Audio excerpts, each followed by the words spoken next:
Kun davomida sarflaydigan energiyangiz nisbatan ko'p bo'ladigan bo'lsa, ozish shunda qiyin bo'ladi. Qachondir ularni to'xtatganingizdan keyin yana vazningiz qaytadi. Qalqonsimon bezni semirishning asosiy sababi deb o'ylash noto'g'ri.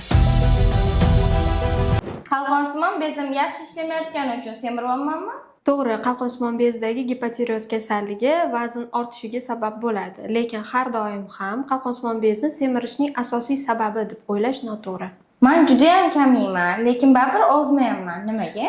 Bu yerda asosiy masala o'sha siz oziq-ovqat mahsulotlari bilan olayotgan energiyangizni va kun davomida sarflayotgan energiyangizni nisbatini to'g'ri aniqlashda. Agar siz kun davomida oladigan oziq-ovqat bilan tushadigan energiyangizni miqdori umumiy kun davomida sarflaydigan energiyangizga nisbatan ko'p bo'ladigan bo'lsa, ozish shunda qiyin bo'ladi. Ozdiruvchi choy yoki qo'shimchalar yordam beradimi? Ozdiruvchi choy va qo'shimchalar sizga vaqtinchalik yordam beradi. Ularning tarkibidagi har xil moddalar ishtahangizni bloklashi mumkin vaqtinchalik muddatda, lekin qachondir ularni to'xtatganingizdan keyin yana vazningiz qaytadi. Ozib bo'lgach, davolanishni to'xtatsa bo'ladimi? Ozib bo'lgandan keyin sizdan talab qilinadigan eng muhim narsa bu o'sha paytidagi ratsioningizni, kundalik sarflayotgan energiyangizni sarfini saqlab qolish.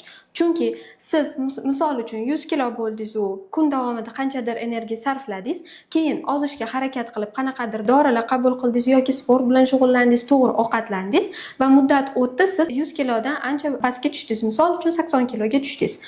Organizm o'sha narsaga moslashdi. O'shancha energiya sarflayapti va o'sha yetarlicha energiyani tashqaridan olyapti. Siz yana qayta ishtahangiz ochiladigan bo'lsa, uni nazorat qilmasangiz, ovqatlanishni esdan chiqarsangiz, to'g'ri ovqatlanmasangiz, sportni tashlab qo'ysangiz, undan keyin yana vazningiz orqaga qaytishni boshlaydi.